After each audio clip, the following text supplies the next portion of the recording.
کتنا کروڑپتی اربوں پتی کیوں نہ ہو، ایک لمحے میں مانگنے والا بن سکتا ہے۔ چنانچہ ہم نے اپنی آنکھوں سے دیکھا، 1993 کی بات ہے، میں اس وقت امریکہ میں رہ رہا تھا، تو لاس اینجلس میں ایک ہندو تھا جس کی 60 منزلہ بلڈنگ تھی اور اس میں گھر بنے ہوئے تھے، اور ان کے لاکھوں ڈالر اس کو مہینے کے ملتے تھے کرائے کے۔ اس کے بینک اکاؤنٹ میں 700 کروڑ روپیہ نقد موجود تھا۔ اللہ کی شان دیکھے کہ ایک زلزلہ آیا جس کو انہوں نے بگ ون کا نام دیا تھا، اور اس کی وجہ سے پل ٹوٹ گئے، پولیس اسٹیشن ٹوٹ گئے، اور اس بندے کی عمارت بھی گر گئی۔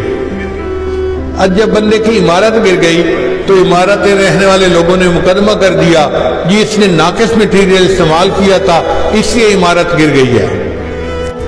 تو مقامی عدالت نے فیصلہ دیا کہ اس کا اکاؤنٹ سیز کیا جاتا ہے اور اس کے پورے پیسے ان مرنے والوں میں تقسیم کیے جاتے ہیں۔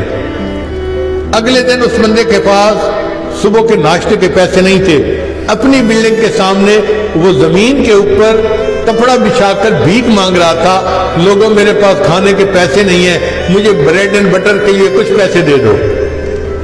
جس کے اکاؤنٹ میں 700 کروڑ روپیہ تھا، اس نے کبھی سوچا بھی نہیں ہوگا کہ میں بھیک مانگنے پہ مجبور ہو جاؤں گا۔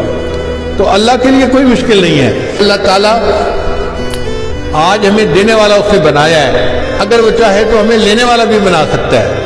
He can put us on the other side of the table۔ یہ کون سا مشکل ہے اللہ کے لیے؟